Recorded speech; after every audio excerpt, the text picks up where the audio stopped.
Apocalipsis, capítulo 13, versículo 18. Aquí hay sabiduría. El que tiene entendimiento, cuente el número, pues es número de hombre. Juntamente con Apocalipsis, capítulo 17, versículo 9. Esto para la mente que tenga sabiduría. Ambos textos que acabo de citar y de leer son textos en el libro del Apocalipsis de Juan que ponen de manifiesto que no todas las personas que tenían contacto con este documento tenían la capacidad o el entendimiento para poder interpretar lo que Juan les estaba comunicando.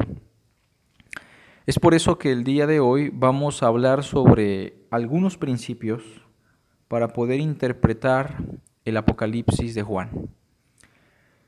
Cuando Juan escribe este documento, lo escribe a un grupo de personas en específico que tenían las capacidades o las facultades para poder interpretar lo que Juan les quería comunicar. Sin embargo, para nosotros que dominamos otro idioma, que vivimos en otro lugar, que no estamos relacionados con el lenguaje del documento o del género literario y que vivimos en una cultura muy distinta a la de los judíos o cristianos del primer siglo, nos complica el hecho de poder interpretar un documento que está muy lejos de nosotros por el hecho de tener ciertas barreras como la cultura, la geografía, el lenguaje.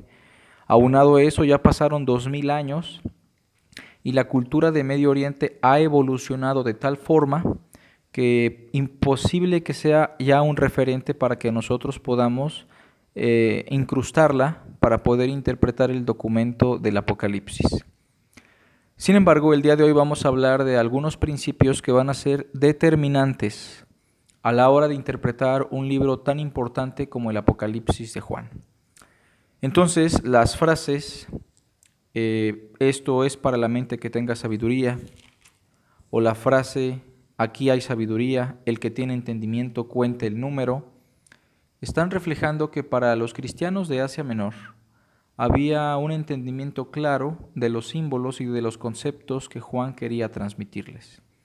Sin embargo, las barreras que nosotros tenemos hoy día pueden empezar a mitigarse gradualmente a medida que dominemos estos 4 principios que desde mi perspectiva pueden ser determinantes para que usted tenga una mejor comprensión del libro del Apocalipsis.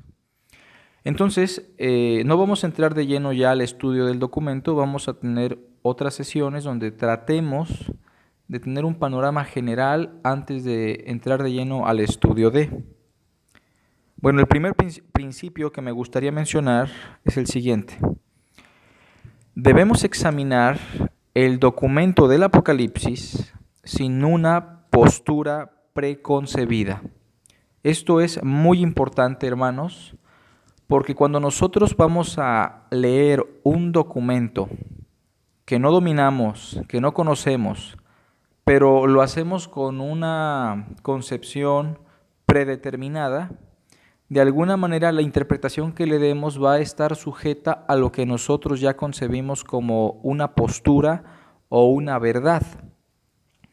En el caso del Apocalipsis existen 4 escuelas de interpretación que llegan a ser las más importantes o las más relevantes en la historia del cristianismo. Una de ellas se llama el historicismo, que es una postura que interpreta el Apocalipsis desde una perspectiva histórica, pero desde un punto de vista muy exagerado. Es decir, para esta postura, cada versículo, cada pasaje, cada concepto que aparece está relacionado a una fecha o a un evento histórico en la historia de la humanidad. Entre las cosas más exageradas es mencionar a la Unión Europea, mencionada en este libro, mencionar al papado, mencionar a los reformadores, mencionar incluso a los presidentes o personas poderosas de nuestra época. El historicismo de alguna manera busca darle peso a la historia e interpretar este libro a la luz de la historia de la humanidad, pero llega a rayar en lo absurdo cuando a cada pasaje se le quiere dar una fecha, se le quiere dar un acontecimiento, y desde esa perspectiva creo que el historicismo tiene cosas importantes, pero no es una postura muy sustentable. Sin embargo, pues tiene la riqueza de querer interpretarlo a la luz de la historia, pero creo que se aleja mucho del marco histórico y de los acontecimientos que acontecieron dentro de este documento. La otra escuela es conocida como la escuela idealista. La interpretación idealista es totalmente contraria a la interpretación histórica o al historicismo. El idealismo lo que sugiere es que el Apocalipsis, en primer lugar, no es una cronología. El Apocalipsis no narra eventos históricos concretos y que el Apocalipsis está de alguna manera repitiendo cíclicamente las visiones o los símbolos con diferentes matices, con diferentes conceptos, con diferentes símbolos. Y desde esa perspectiva lo que el idealismo está sugiriendo es que el Apocalipsis es una narrativa entre la lucha del bien contra el mal y cómo el reino de Dios va a concluir triunfando sobre los poderes del mal. Sin embargo, esto desde la perspectiva idealista no es un documento que esté narrando un evento histórico en particular.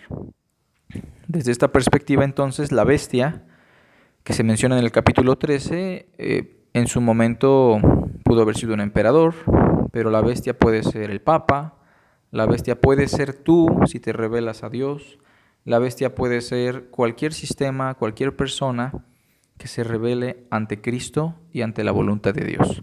Entonces, el idealismo tiene cosas buenas, pero creo que su debilidad radica en no respetar el marco histórico del documento y convertirlo en un documento atemporal, sin marco histórico. Posteriormente está la postura preterista. La postura preterista, como lo dice su concepto, preter, pasado, considera que en su gran mayoría todo lo que se narra en el Apocalipsis tiene que ver con acontecimientos que ya se cumplieron casi en totalidad. Hay dos tipos de preteristas: los preteristas de la época de Nerón, es decir, aquellos que creen que el Apocalipsis se escribió en tiempos de Nerón, por ahí de la década de los 60 del primer siglo, y que todo lo narrado en el Apocalipsis se enclaustra en la década de los 60 y tiene su cumplimiento en esa época. Sobre todo se toma muy en cuenta a Jerusalén y su relevancia en este documento. Pero hay otro tipo de preterismo, que es el preterismo de la época de Domiciano, la década de los 90, que considera que el Apocalipsis está narrando las circunstancias y las persecuciones comandadas por Domiciano al cristianismo, y que en su gran mayoría todo lo que se narra en el Apocalipsis se cumplió en la época de Domiciano. Entonces notemos que el preterismo tiene ciertas cosas buenas, sea el preterismo de Nerón o el preterismo de Domiciano. Sin embargo, creo que a veces el preterismo llega a rayar también en lo absurdo o en lo incompleto, en el hecho de que hay cosas que realmente el Apocalipsis narra sobre el futuro, sobre todo relacionadas a la segunda venida de Cristo. Hay un preterismo incluso muy radical que llega a ser herético, que incluso enseña que Jesucristo ya vino por ahí de la época de los 70, cuando es destruido el templo. Y entonces el preterismo va a tener cosas buenas si se usa con moderación. Y por último tenemos al futurismo, que el futurismo es el contraste o el extremo contrario al preterismo. El futurismo enseña que el Apocalipsis narra puras cosas futuras, que del capítulo 1 al capítulo 3 se narran cosas en relación a las iglesias de Asia Menor, pero que del capítulo 4 en adelante se están narrando el porvenir, miles de años después de que se escribió el documento. Y bueno, existen dos tipos de futurismo. Hay un futurismo dispensacional y hay un futurismo un poco más moderado.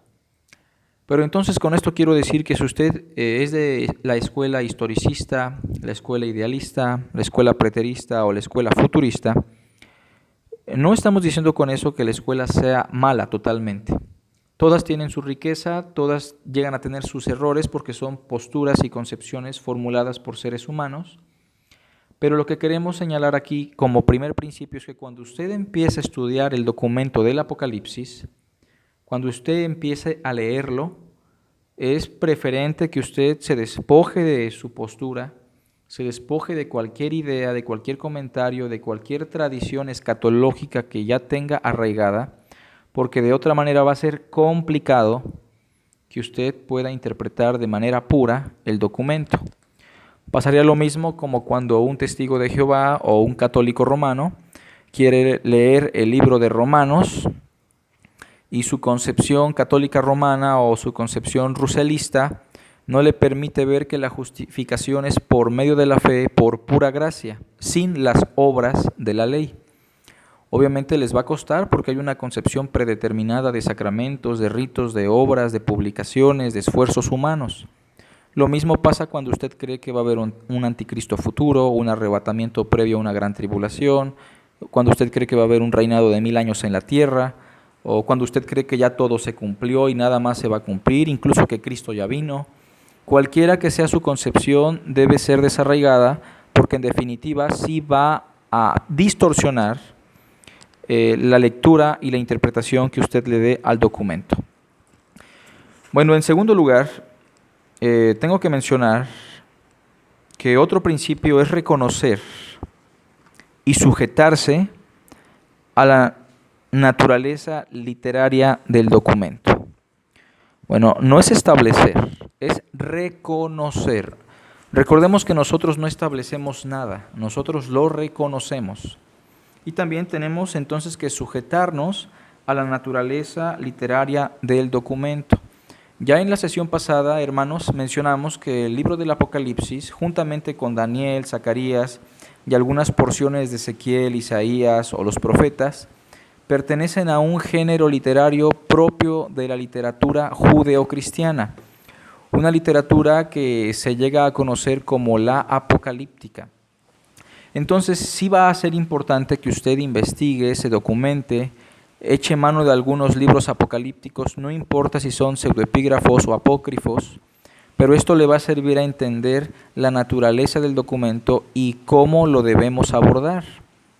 Si usted no tiene un conocimiento básico de lo que es la literatura apocalíptica, con todo respeto, ni siquiera puede atreverse a interpretar el documento. Sería una barbaridad, sería una distorsión de la palabra de Dios si usted no tiene primero bases o conocimiento de qué género literario está abordando. Creo que incluso la mayor parte de los errores o distorsiones del Apocalipsis tienen que ver con aquellas personas que se han acercado al documento y lo están interpretando sin conocer el núcleo literal que están enfrentando. Como para poner un ejemplo, me gustaría mencionar el libro de los Proverbios. Si una persona quiere interpretar los Proverbios de Salomón, que son 100% poesía hebrea, no lo puede hacer si primero no reconoce el género literario y se dedica a estudiar al menos los paralelismos básicos de la poesía hebrea. En la poesía hebrea entonces hay una serie de paralelismos que caracterizan la simetría y la expresión de los hebreos a través de su poesía. Esto va a ser importante porque la poesía de los hebreos no es la misma poesía que se desarrolló en Occidente o en Europa. Por lo tanto, si una persona no se confabula primero con la poesía de los hebreos, es imposible que pueda darle una buena interpretación al libro de Proverbios.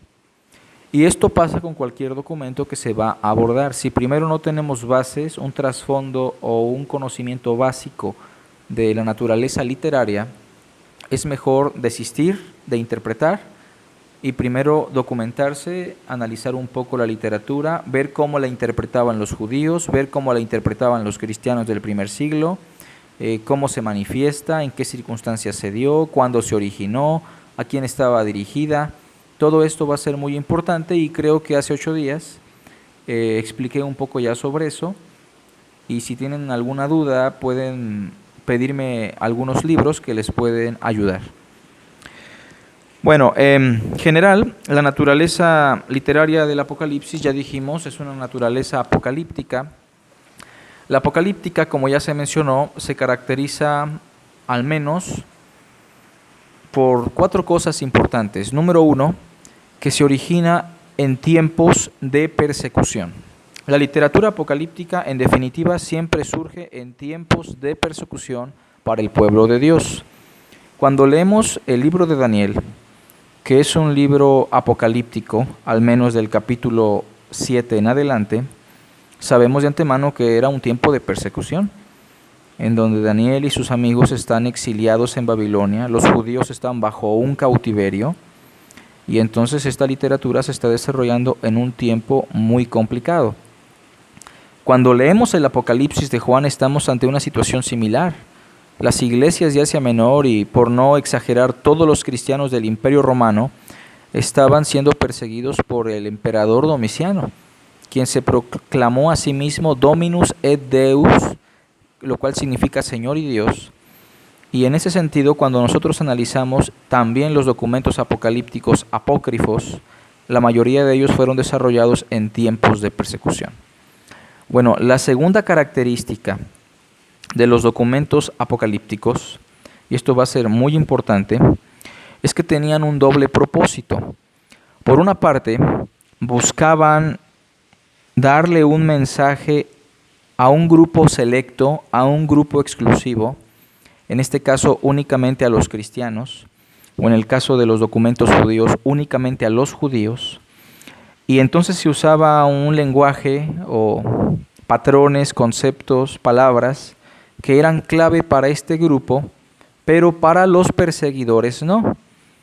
En consecuencia, el otro sentido o el otro propósito del documento era ocultar el significado de los conceptos y de las palabras o las frases mencionadas. Entonces, por una parte, los apocalipsis o la literatura apocalíptica busca revelar y también busca ocultar. Por eso Juan va a mencionar aquí hay sabiduría, esto es para quien tenga entendimiento, porque solamente hay un grupo exclusivo que lo podía interpretar. Una tercera característica de la literatura apocalíptica tiene que ver mucho con su enfoque universal y la victoria del reino de Dios. Tanto Daniel, tanto Apocalipsis tienen ese énfasis constante, que todos los reinos del mundo, que todo lo creado y todos los poderosos están bajo la potestad del soberano Dios y de su Cristo. Tanto el rey Nabucodonosor va a reconocer esto como Juan constantemente en sus páginas del Apocalipsis. Eso es uno de los énfasis más importantes, que a pesar de la persecución, que a pesar de la tribulación, Dios tiene el control y termina victorioso por encima de todos sus enemigos y de paso nos hace parte de su victoria.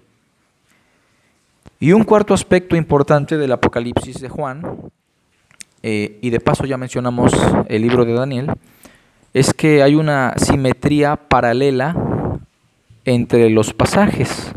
¿Qué quiero decir con esto? Que hay paralelismos o pasajes que son paralelos y en ese sentido muchas veces lo que se explica en el capítulo 2 se explica en el capítulo 7.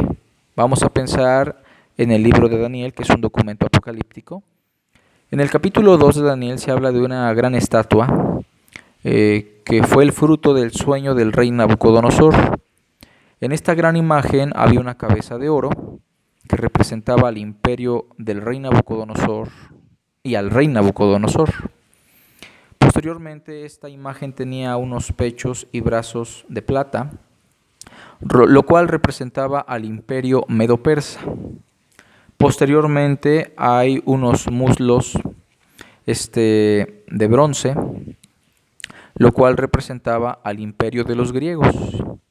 Más abajo unas piernas de hierro, el imperio romano, y al final unos pies entre hierro y barro mezclado, que es un símbolo del imperio romano, tanto en su poder militar y político y en su poder religioso.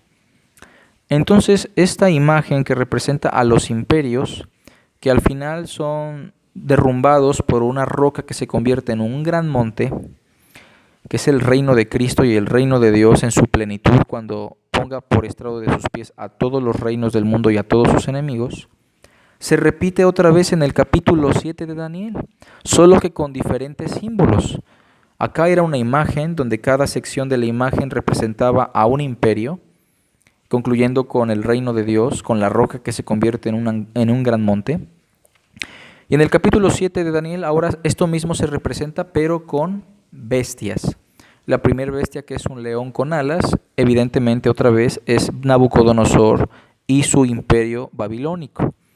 Después tenemos a un oso que tiene un desbalance y 3 costillas en su hocico, lo cual representa el imperio de los Medo-Persa. Las 3 costillas en su hocico, alusión a los 3 puntos cardinales que llegaron a dominar los Medo-Persa. Posteriormente se habla de un leopardo con 4 cabezas y 4 alas, que es el símbolo del imperio de los griegos. 4 alas por la gran velocidad y 4 cabezas por los 4 generales que van a llegar a tomar el comando del imperio griego, y también las 4 regiones importantes que van a constituir al imperio de los griegos: los casandros, los ptolomeos, los seleucidas y los lisímacos. Por último, la cuarta bestia es un imperio terrible y espantoso que está simbolizando a las piernas de hierro. Es el imperio romano. Sin embargo, sale de esta gran bestia un cuerno pequeño que está representando a uno de los emperadores de Roma, que va a exigir a sí mismo adoración, va a perseguir a los santos y va a implementar un poder religioso. Entonces vean cómo los pies de hierro y barro están simbolizados por este cuerno pequeño que emerge de la bestia terrible y espantosa, pero con un poder y una influencia religiosa. Y la roca que se convertía en monte, que simbolizaba el reino de Dios, ahora simbolizado en el capítulo 7 por un hijo de hombre, al cual el anciano de días le entrega toda autoridad, todo reino y toda potestad. En ese sentido se está explicando lo mismo, pero con símbolos e imágenes distintas. A eso nos referimos con paralelismos. Son paralelismos cíclicos. Bueno, pues lo mismo aparece en el Apocalipsis de Juan. En esto estamos de acuerdo con el idealismo, en que el Apocalipsis no es una cronología. No es una cronología de la historia de la humanidad. Cuando una persona empieza a interpretar el Apocalipsis como una cronología histórica, ya está ignorando por completo la naturaleza y la estructura de este tipo de literatura. Solo como para poner un ejemplo, vamos a pensar en las secciones más importantes del Apocalipsis. En el Apocalipsis tenemos 7 sellos, tenemos 7 trompetas y tenemos 7 copas. Eso lo sabemos bien. Pareciera que algunas personas piensan que los sellos están ejemplificando una cronología de cierta época. Después viene otra cronología, las trompetas, y después otra secuencia cronológica de las copas. Y entonces cuando terminan las copas aparece el Hijo de Dios en su segunda venida. Bueno, realmente los sellos, las trompetas y las copas no son una cronología consecutiva de la historia de la humanidad hasta que Cristo venga. Realmente lo que yo estoy proponiendo con esto es que lo que ejemplifican los sellos, lo que explican las trompetas y lo que explican las copas, básicamente es todo lo que va a acontecer antes de que Cristo venga en su segunda venida. Y entonces los jinetes de los sellos, estos caballos que están cabalgando, han cabalgado desde que Cristo se fue y van a estar cabalgando hasta que Cristo venga. Estas trompetas, que son juicios y plagas sobre los hombres, son toques de trompeta que todo el tiempo se han estado dando para que la humanidad acuda al llamado de Dios al arrepentimiento. Y las copas de la ira, que es la manifestación de la justicia de Dios para aquellos que se han revelado a su Cristo, son simplemente la manifestación de Dios durante toda la historia de la humanidad para aquellas personas que se revelan a Cristo. Y es importante notar algo, que hay una estructura simétrica muy importante tanto en los sellos, trompetas y copas. Ustedes se darán cuenta que Aparecen los primeros 6 sellos, hay un paréntesis y aparece el séptimo sello. Lo mismo pasa con las trompetas. Hay 6 trompetas, hay un paréntesis y aparece la séptima trompeta.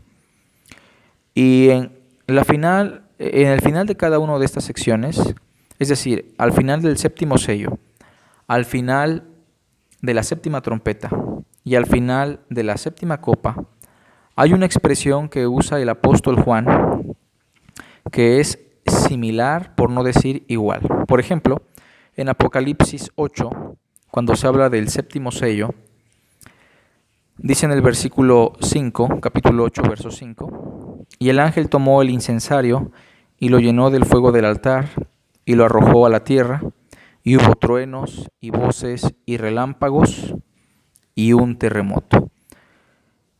Este símbolo o esta expresión de que al final del séptimo sello hubo truenos, voces, relámpagos y un terremoto, es el símbolo o la imagen de lo que ocurrió en el monte de Sinaí, cuando Dios desciende a la montaña del Sinaí y hay fuego, hay voces, hay relámpagos, hay truenos y un gran terremoto, de tal forma que los israelitas quedaron espantados porque en ese día Dios descendió a la tierra en el monte Sinaí y los visitó.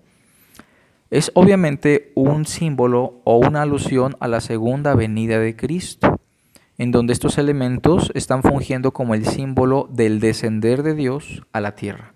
Entonces, desde esta perspectiva, el séptimo sello es simplemente el símbolo que alude al fin y a la segunda venida de Cristo. Y noten cómo es importante notar ese símbolo de truenos, voces, relámpagos y un terremoto. Bueno, cuando vamos a la séptima trompeta, el capítulo 10, versículo 7 dice, sino que en los días de la voz del séptimo ángel, cuando él comienza a tocar la trompeta, que es la número 7, el misterio de Dios se consumará. O sea, en ese momento, todo lo que Dios tuvo en oculto y va a revelar en ese día, se va a consumar, como él lo anunció a sus siervos los profetas. Si Apocalipsis fuera una cronología, pues ya se hubiera acabado la historia de la humanidad con la séptima trompeta. Pero cuando vamos a la séptima trompeta ya de lleno, en el capítulo 11, versículo 19, termina diciendo así, y el templo de Dios fue abierto en el cielo, y el arca de su pacto se veía en el templo, y hubo relámpagos, voces, truenos, un terremoto y grande granizo. Otra vez, los mismos elementos que tomó el séptimo sello, extraídos de la imagen del monte de Sinaí cuando Dios descendió, se colocan en la séptima trompeta. Y cuando vamos a la séptima copa, capítulo 16, verso 17, el séptimo ángel derramó su copa por el aire y salió una gran voz del templo y del cielo, del trono, diciendo, hecho está. Otra vez una frase que alude al fin, ya llegó, ya estamos en el fin, ya apareció el Hijo del Hombre, ya no hay más tiempo, hecho está. Verso 18. Entonces hubo relámpagos y voces y truenos y un gran temblor de tierra, un terremoto, tan grande cual no lo hubo jamás desde que los hombres han estado sobre la tierra. Verso 20. Y toda isla huyó y los montes no fueron hallados. Vean entonces cómo el número 7 de cada juicio, tanto sellos, trompetas y copas, usan los mismos símbolos extraídos del evento del Sinaí donde Dios descendió a la tierra. Y es simplemente un símbolo de la segunda venida de Cristo. Dios descendiendo en la persona de Cristo para juzgar a los hombres y redimir a sus santos. Entonces, básicamente, los 7 sellos, las 7 trompetas y las 7 copas están explicando lo mismo con diferentes colores, con diferentes símbolos, desde diferentes ópticas, hasta que Cristo regrese por segunda vez. Con respecto a los paralelos, lo mismo pasa con algunos otros símbolos. Por ejemplo, se nos habla de 24 ancianos en el capítulo 4 de Apocalipsis. 24 ancianos que, según el capítulo 5, versículo 8 y 9, son redimidos de todo linaje y lengua y pueblo y nación. Entonces no pueden ser 24 ancianos porque definitivamente las naciones son más de 24. Las lenguas son más de 24. Es un número simbólico que está representando a los redimidos. ¿Pero por qué 24? Ya habíamos explicado que la base del 24 es el número 12. 12 más 12, 24. Y el 12 se ocupa para aludir a los redimidos o al grupo de elegidos. 12 apóstoles, 12 patriarcas, 24 ancianos. Los 24 ancianos, por el contexto del Apocalipsis, está simbolizando a dos agrupaciones: judíos redimidos, gentiles redimidos, que ambos conforman un reino de sacerdotes, un solo pueblo, un solo reino, un solo grupo, pero que étnicamente y geográficamente se pueden distinguir. Por eso 12 más 12, 24, dos grupos que engloban a todos los redimidos en un solo reino de sacerdotes. Bueno, entonces este mismo símbolo de redimidos se va a repetir en el capítulo 7 con una visión de 144,000 sellados exclusivamente judíos. Hemos escuchado este símbolo bastante, ¿no? Otra vez, la base del 144, ¿cuál es? El 12. Y precisamente va a decir 12,000 de esta tribu, 12,000 de otra tribu. Es decir, estos son sellados de Dios, son redimidos. El sello es un símbolo de la pertenencia a Dios, muy probablemente una alusión al Espíritu Santo sobre ellos o en ellos. Y que Dios está procurando salvarlos a ellos, siendo de linaje judío, y que la tierra no va a ser destruida hasta que todo el número de este grupo de personas se salve. No son 144,000, en definitiva son mucho más. En definitiva es un símbolo nada más de los redimidos judíos en un grado indefinido. Pero inmediatamente se da otra visión, una visión donde hay una gran multitud que ni siquiera se puede contar, de todo pueblo, tribu, lengua y nación, que también por el contexto son redimidos. Entonces vean, 24 ancianos redimidos en dos grupos, 12 más 12. Después redimidos judíos y redimidos gentiles, ambos conforman un solo pueblo, pero étnicamente y geográficamente se distinguen. En el capítulo 7 entonces tenemos esos dos grupos que conforman al reino de sacerdotes otra vez.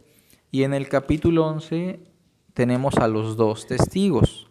O sea, otra vez dos grupos que testifican sobre Cristo. No son dos personas en sí, es un símbolo nada más. Ambos están conformando el reino de sacerdotes de Cristo, judíos redimidos, gentiles redimidos, ambos conformando al pueblo de Dios del nuevo pacto.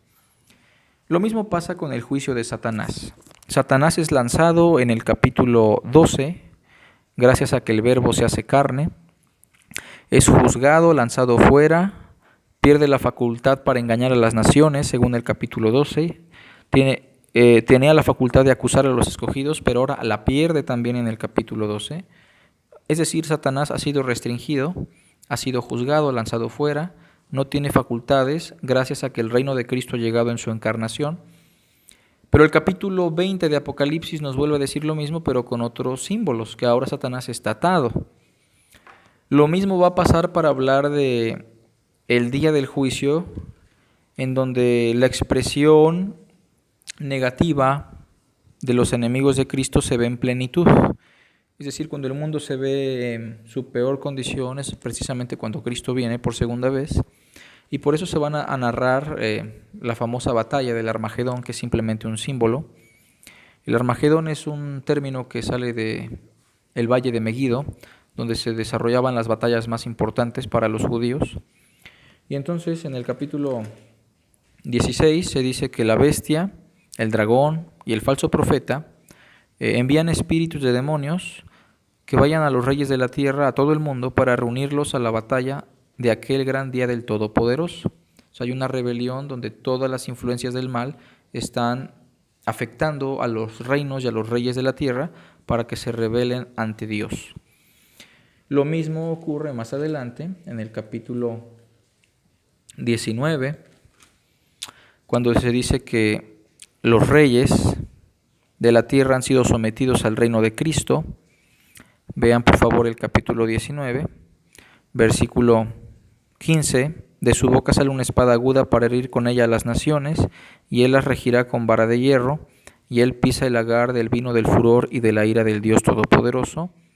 y en su vestidura y en su muslo tiene escrito este nombre: Rey de Reyes y Señor de Señores.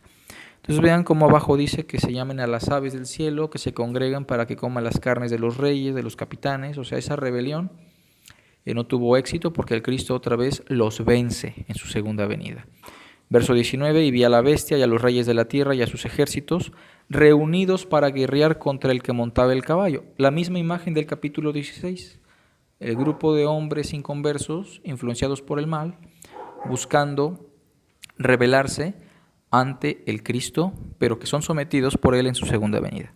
Y en el capítulo 20 lo mismo, otra vez aparece en el capítulo 20, versículo 8, Satanás engaña a las naciones, otra vez la misma imagen de influencia satánica para engañar a las naciones. Gog y Magog son un símbolo de dos pueblos o naciones que en el Antiguo Testamento estaban en contra de los judíos, a fin de reunirlos para la batalla, el número de los cuales es como la arena del mar. Otra vez viene Dios, desciende en fuego y los consume por completo. Se vuelve a repetir la misma idea. Bueno, con esto ya quiero básicamente dejar por sentado que el Apocalipsis es un documento paralelo y cíclico. Es decir, lo que enseña en un pasaje lo vuelve a repetir con otros símbolos. Número 3. Otro principio. Debemos tener un panorama general del marco histórico del documento. Debemos saber cuándo se escribe el documento, o al menos tener una idea. Una de las cosas que se considera para fechar el Apocalipsis de Juan es considerar la persecución que se narra en el documento. En el cristianismo del primer siglo, en la era apostólica, hubo dos grandes persecuciones importantes, comandadas por dos emperadores, una por Nerón en la década de los 60, una persecución a nivel local donde muchos cristianos fueron quemados y asesinados, teniendo como causa el incendio de Roma, provocado por el mismo Nerón, pero acusando a los cristianos. En ese sentido, el Apocalipsis no puede encajar en tiempos de Nerón porque es un documento que habla de una persecución a nivel global, a nivel imperial, y no está dirigida ni siquiera a los cristianos en Roma, que fueron los principales en sufrir la persecución de Nerón. Por otra parte, el Apocalipsis narra una persecución que se da en tiempos terribles, donde el emperador está exigiendo adoración, y aunque Nerón exigió adoración, el otro emperador que exige esta adoración a manera imperial y que va a perseguir al cristianismo de manera global, sobre todo con un fuerte énfasis en Asia Menor, va a ser el emperador Domiciano, que es el octavo emperador del Imperio Romano. Y entonces es importante que tengamos en cuenta qué documentos históricos, qué historiadores nos arrojan información sobre este emperador Domiciano. Debemos conocer un poco de su dinastía, la dinastía Flavia, que inicia con su padre Vespasiano en el año 69 aproximadamente. Y esto nos va a ayudar bastante a entender el contexto y el marco histórico del Apocalipsis de Juan.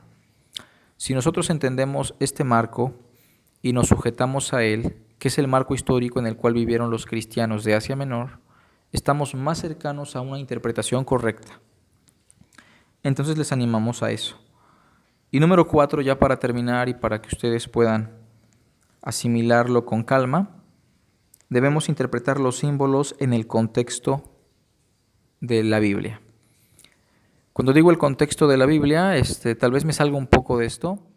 El contexto se puede dividir en 4 secciones. Tenemos, por ejemplo, un símbolo que se puede interpretar en el contexto inmediato.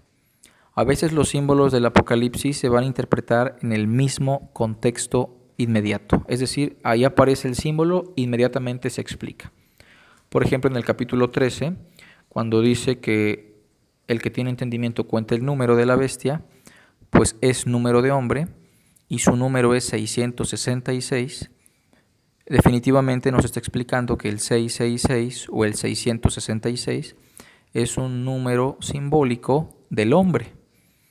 Y se repite 3 veces por el énfasis común de los hebreos: santo, santo, santo, ay, o la tercera parte de los ángeles. El número 3 es un énfasis bastante común. Pero vean cómo el contexto inmediato nos da la información de qué significa. No hay necesidad de sacar otra conclusión, hacer matemáticas ni nada por el estilo, porque ahí mismo nos está diciendo que es un número que simboliza al hombre. Lo mismo cuando se nos da el símbolo de los 7 candeleros y las 7 estrellas, pues el Apocalipsis mismo explica en el capítulo 1, verso 20, que el misterio de las 7 estrellas que has visto en mi diestra y de los 7 candeleros de oro es el siguiente. Las 7 estrellas son los ángeles de las 7 iglesias y los 7 candeleros que has visto son las 7 iglesias. Bueno, entonces debemos interpretar los símbolos en su contexto número 1 inmediato. Contexto del libro.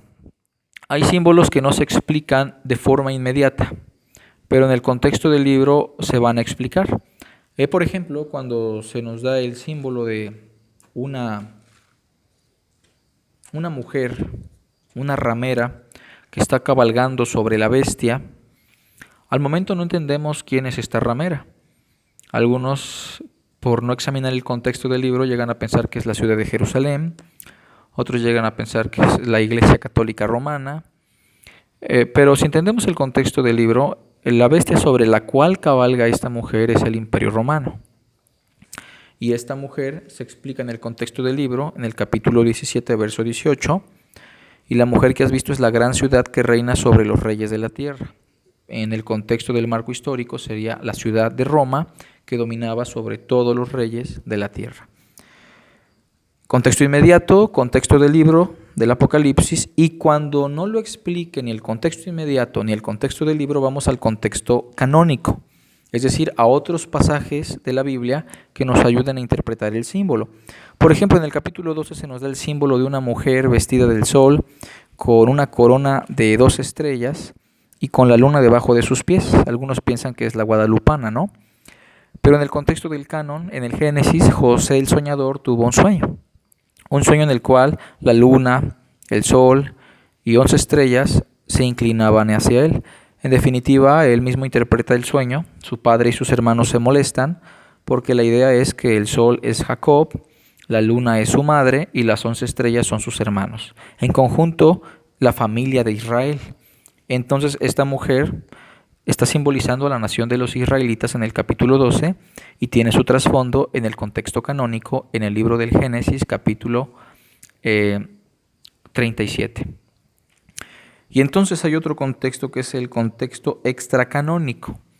Cuando hablamos del contexto extracanónico, sí tenemos que considerar que hay símbolos que no se van a explicar de manera muy sencilla, y ahí sí vamos a tener que entender la numerología de los judíos en los símbolos, cómo interpretaban también los colores, cómo interpretaban algunos conceptos simbólicos que van a aparecer en el documento de Juan. Como estamos muy lejanos a la época, muy lejanos al lugar, al lenguaje y a la cultura, ahí sí tenemos que hacer una tarea, porque, por ejemplo, en el capítulo 9 se nos va a dar el símbolo de algunas langostas o unos animalitos extraños con aspecto de langostas, semejantes a caballos, con coronas de oro, con caras humanas, cabello como cabello de mujer. Pues ahí tenemos un símbolo extraño, súper extraño, y sí va a ser necesario que echemos mano del contexto extracanónico. Bueno, estos son algunos principios que creo que resumen en conjunto, en general, lo que puede ayudarles a ustedes para poder tener una mejor concepción del Apocalipsis de Juan. Ya dentro de 8 días vamos a tratar de iniciar con el capítulo 1. Espero algunos comentarios o al celular, hermanos, y les animo a que por favor estén leyendo el libro. No importa si no lo entienden, confío en que cada vez que lo lean van a mejorar en su entendimiento del mismo. Que Dios les bendiga y que tengan buena semana.